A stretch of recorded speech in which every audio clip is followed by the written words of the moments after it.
Hello and welcome to Connecting Hope, presented by Aspire Indiana Health, Will Hampton, along with Daryl Mitchell from Aspire Indiana. Thanks for your sponsorship. And what do you think so far? This is now your second week of co-hosting. Monica Greer is on assignment.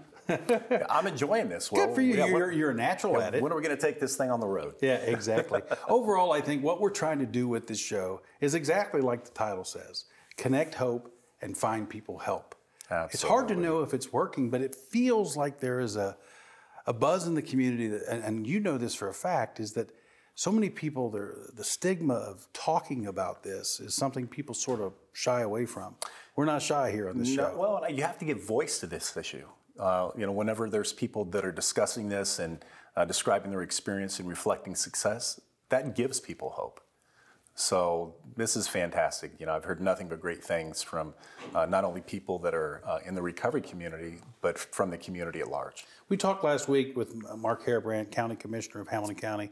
Another guy we're going to hear from in just a second is Steve Nation. I still call him Judge Nation. He was a Hamilton County judge. He's about to become a Hamilton County councilman. He was elected and will take office January 1st.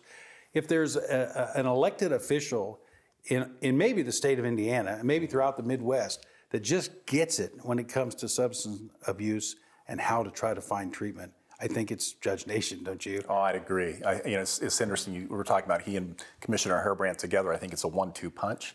But Judge Nation has such an interesting perspective, seeing people come through his court, where he knew the right thing was not to criminalize, but to try to treat. And I think that's what he champions now. So he's gonna do our county very well. He's going to do a great job for us, and I know that he's going to help expand services. Well, he really gets the idea that it is a mental issue. It's a illness, right? Yeah, that it's chronic. Yeah. That you can't just treat this like an acute situation. You have to treat it. The closer we move to treating mental health and substance use disorder, like diabetes, the better off we're going to be. Yeah. Well, thank you for your story. We're going to continue to hear more about that as we continue here on Connecting Hope. But now let's hear from, I call him Judge Steve Nation, but he's also Councilman Steve Nation. Looking at what we can possibly do in Hamilton County is to go ahead and figure out where can we first identify issues with individuals and not wait for them to have to get in the criminal justice system. I mean, it's a sad thing to have somebody who wants to get out of drugs and say, well, the only reason or the only way you can do it is to be arrested, and then we'll go ahead and figure out a way. Can we go ahead and identify those people through the health department? Yes, we can. Can we do it through the trustee department? Yes, we can. Can we do it through the paramedicine, which has now been developed in 4 of the jurisdictions here in Hamilton County? Yes, we can. But we have to give them options. And that's where when the commissioners came forward to say, let's do this comprehensive plan, I was all in for it. It was, that was the best way to do it, because that's the only way to properly do it, to cut down your numbers and to not go ahead and let people fall into this. We have to change where we're going with this. If you're going to continue to say that everything should remain in the criminal justice system, then that's an option. I mean, that is a legitimate option and decision. The problem being is that it's not taking care of the problem. And so you'll have to build more prisons. The 1006 that was talked about earlier is a problem because the programming that was set in the Department of Corrections wasn't transferred to the counties. So now we have an individual, you would have to believe, well, an individual who is on drugs, who has a base of a mental health problem, you put them in jail for 6 months and they will be cured. That is not a very logical hypothetical. And they won't be. So they will get out and it will be all over again. And there is no sense in that. You can start to treat that. Even the treatment of an individual who has been incarcerated, once they have completed their sentence and they don't have any probation, any community corrections, then at that point, they've done their sentence. How do we connect them with Aspire? Right now, we don't do that. And it's simple things of connecting different people together so that we can have a continuum or a comprehensive mental health plan or behavioral health plan to help people go ahead and find the resources that are already out there, because they are out there, but it's hard to find them. Thank you, Judge and Councilman Nation, for your great service to our community. Bottom line, he's just a great man, isn't he? He's outstanding. Yeah. One of my heroes. Yeah, definitely one of my heroes, too. We've reached the success story part of our show, and Marcus Zimmerman is this week's success story. Marcus's story is remarkable. I've known Marcus for a number of years, and it's been wonderful to see him turn his life around. Yeah. You know, he's a business owner today, and he's giving back, you know, every opportunity that he gets. Let's hear part one of Marcus's story. For me, it was very slow and progressive. It wasn't like overnight I just flipped a switch and was an alcoholic. It was a lot of justifications and a lot of stretching limits and stretching lines, you know. So you try to set boundaries for yourself and say things like, you know, I'm only going to drink on the weekends, or you know, then what it became was I had a long day at work. I can get off and I can have a glass of wine, or I can have a bourbon or a cocktail or a couple of beers. And then one turned into two, and two turned into three, and three turned into four. And sometimes I would just keep going. So it wasn't every single night that I got drunk, but I could definitely look back and say, where was I 10 years ago, 8, 5, 4, 3, 2, 1, up to this point? And it was very slow and progressive, but it was all leading towards a road that I didn't want to be. So let's see, I picked up my first DUI, decided to have a little road rage and got into a race. Turns out it was a unmarked police car. So he pulled me over, got my first DUI.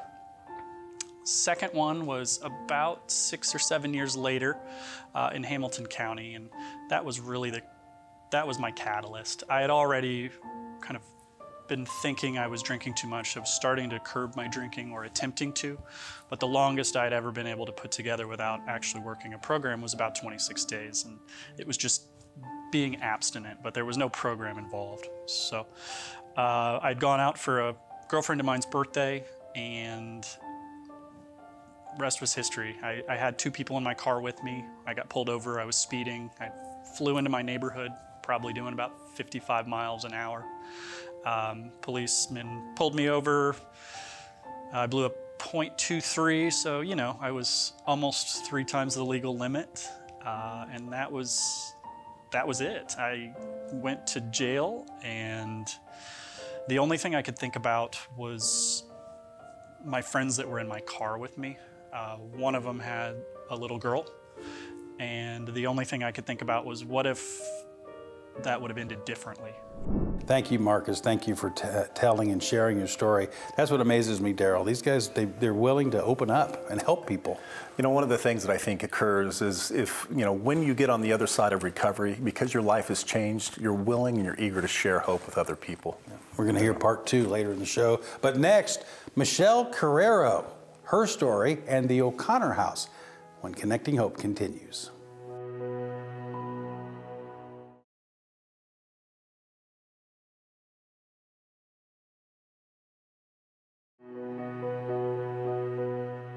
Welcome back to Connecting Hope, presented by Aspire Indiana Health. We do appreciate you watching, and it's my pleasure to welcome an old friend of mine, Michelle Carrero from the O'Connor House. Good to have you in our show, on our show, whatever it is. We're glad to have you here. Thank you. It's good to be here. Thank you so much. So many people know your story, and so many, we'll talk about that in a bit. But the O'Connor House is still sort of, people are like, what is the O'Connor House? Well, tell us. Yes, I would love to tell you. So the O'Connor House is a home for women who are homeless and pregnant. It is a large home, and it's located in Carmel off of 146th Street. So we've been in existence for 15 years, and we have provided a home for over 430 women and babies. Good so yeah, it's kind of amazing. It is, that's one of our challenges, is to really get out in the community and let people know that we're there. A lot of times we get questions on, how do people find out about you? We have lots and lots of connections and resources, but those are more through the first responders, like the hospitals. Mm-hmm. How do the women come to know and come into the house? And that's really how, whether a hospital calls us, a church, law enforcement, that they have a female that is homeless and Yeah. pregnant. I mean, we've even had somebody call us where somebody was sleeping alongside of the road that actually found this person and came upon the O'Connor house. Yeah. So, and 211 Connect. Yeah. So it's crisis pregnancies, and like I said, homeless, but it could be, I guess, anyone who they're looking for. They don't want to have an abortion. They want help. Right. They want to have their baby, and they really just don't have the means or really anything to try to pull it off. Right. Right. And a lot of times, half of our women that come to us, live in that cycle of poverty that haven't even finished their high school diploma. So, they haven't grown up in a home that's been stable, or, they've moved from home to home, or been in foster care, or whatever that looks like. We try to, what we say is we take them in and just love on them. And provide a home and safety and warmth, and we also provide a program for them where we have 7 goals for them to meet, and that's really for them. It's like we have rules and guidelines in our own house, but it's more like first getting health care for their babies if they're they're obviously pregnant. So getting that health care for them, and then getting their high school diploma if they do not have it yet. It's getting a job. It's saving money. It's, wherever they're at, we meet them where they're at. Some of them don't even know how to cook or shop at the grocery store, so we're there to provide all that. We really have a life skills program for them to go through. So we have a series of, we're a faith-based home, which is really wonderful because we're consistently and constantly praying with them and for them. We have Bible study on Monday nights. Tuesday night is community night where they're getting education, some kind of education, either somebody providing that from our community, whether it's for safe sleep or how to cook a meal, and they cook a meal on that Tuesday, for each other. And then we have group where Aspire provides group for us. So we're very appreciative of that partnership. Yeah. So. One of the things, first, congratulations on the work you're doing, Michelle. It's you. fantastic. We often hear the positive things about Hamilton County. That we're the most affluent county in the state. We have a lot of services compared to some other counties. But really, this isn't a discriminator of people. Right. Right. You said you've been in business for 15 years. Right. Yes. Yeah. So I'm so happy that you're able to talk with us today so that people know that there are these services available here. Thank you. And I also wanted to add, the women can stay up to 18 months. And especially if they need to even stay there longer, we are, they're more than welcome to do that. But it's hard to get your feet on the ground. 18 months isn't even really enough. So we are really blessed that we have a community that we can work together on what's the next step for them. We really want them to be able to leave the home, and provide a healthy environment for their child. Sure. So, and right now, it's kind of a rare time, but we have, not a really rare time, but it hasn't been where we have 4 brand new babies, and we have 4 brand new babies in the house just within the last month and a half. So, so it's going to be a really fun Christmas. We're really excited, but a really good group of women that are just really working their hearts out. We're just super blessed to be able to serve. I imagine the women and the babies, they form a bond that will last a lifetime. Won't it? Right. And that's what I tell somebody. Sometimes, and that's like anybody who's in any type of trauma or, who has lived through something, that they may not be ready right now, but whether we provide a home for them for a day, a week, 6 months, they're going to remember what our house managers, what our mentors, they're really our mentors. We're 24/7, so we're open 24/7. But what they have done for them, they have built that foundation for them, and they will change their lives, whether it's through a hug or, saying how much we care about them or whatever it is. I'm so just blessed to be part of that, and forming some kind of positive environment or something positive for the rest of their lives. So, and that we care about them. Yeah. A lot of times they don't even know that anybody cares about them. Well, And the thank you. community shows up. Yeah. So, Yeah, and you get a lot of support. You're 15 years now, over 430 30. babies. Yeah. Good for you. The O'ConnorHouse.org yes, is the best way to get a hold of it. That's O'Connor with an O. it is. And not an E. Yes. Yes. O'ConnorHouse.org. Real quickly, I can't let you go without you brought your book in. Yes. Your personal story called Found. It's a new book, really not out yet, but right on the verge of being out, but people can get it online. Tell Yes. us about Found. Yes, well, thanks for asking. And it's kind of hot off the press. It comes out, it's released February 9th, but it is a story, and it is a story of grace and gratitude. I know when the publisher read it, they say, we see a lot of gratitude in there. So, but it's a story about, and I wrote the book to show people what is possible in the darkest moments of your life. It's a story of my abduction and sexual assault and living through it and actually being found when I was left to die. So that's what the story's about. But it's really about the darkest times. It's affirming others who are going through difficult times that it is really hard, and when you're going through those difficult times, you can't see your way out, but there is a way out, and I really utilize my faith a lot. That's what got me to where I am today. So because my life was saved, and I'm so overly blessed that I just want to pay it forward and just provide a life of service. So I've been super blessed to be able to do that for the last 20 years in my you've done career. that a lot. Thank you. So yes, yeah. So we, really we are blessed. very fortunate to have you in our community. Thank you so much for what you do. Well, thank you. It's great to have an opportunity just to share information with people, especially on different services in our community. So. We're going to give Blessing. away a signed copy. She doesn't know if she's going to sign it yet, but you will sign it, right? Yes, I will. Okay, a Yes, I signed would be happy copy to. of Found.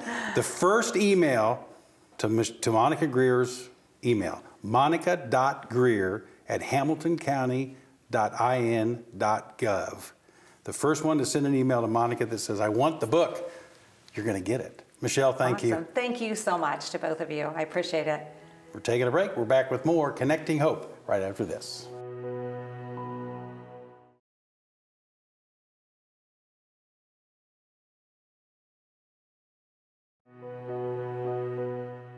Welcome back to Connecting Hope, presented by Aspire Indiana Health. I'm Will Hampton along with Daryl Mitchell, and we're about to have part 2 of Marcus's story. A lot of connections to Aspire Indiana Health with our success stories. That's by design, isn't it? It is. The commitment that we have is really to try to create whole health for the whole family. So that starts by individual. But the commitment to the mission of serving people in need is really the reason why all the Aspire employees wake up every day and go to work. How many people actually work with or for Aspire? Approximately 700 right now. Wow. And we're growing. Yeah, that's a big number. I think that would shock most people. It's interesting. We serve 20,000 plus unduplicated clients a year. So it's a significant reach for our community. Yep. We'll continue here on Connecting Hope thanks to you guys, and part 2 of Marcus's story. By the grace of God, my dad is part of the program. He's part of Alcoholics Anonymous and just celebrated 33 years.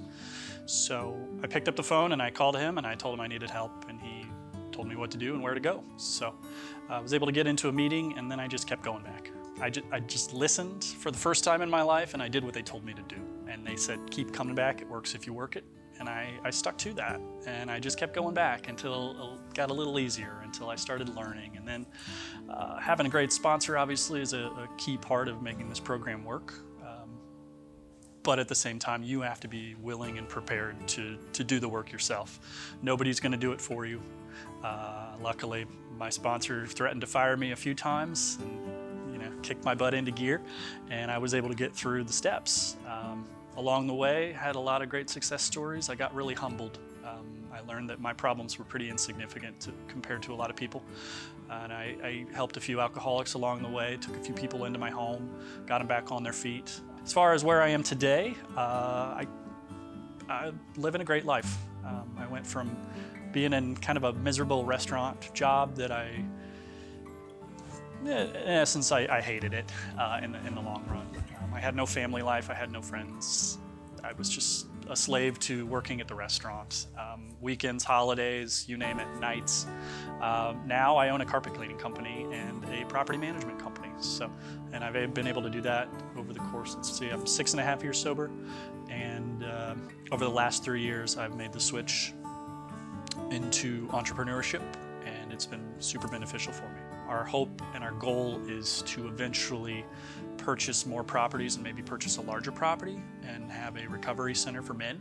And as they get long-term sobriety, our goal is to put them into the workforce. Thank you again, Marcus. Thank you for sharing your story. And Daryl, with him, it seems like here's a guy that really has flipped his life and has really focused on helping others, That's right. but also getting a business, really getting his life in order. Yeah, no and question. then some. He's, Marcus actually employs other people from the recovery community, which is wonderful. And this week, I heard from Marcus. There was a friend of his in need, and we're trying to find that gentleman services. Yeah. So this is something that he lives. Yeah. Thank you, Marcus, for sharing your story. And we're about to wrap up this edition of Connecting Hope. When we come back, maybe you still haven't sent the email to win your book from Michelle Carrera, whatever it may be. We're back with more after this.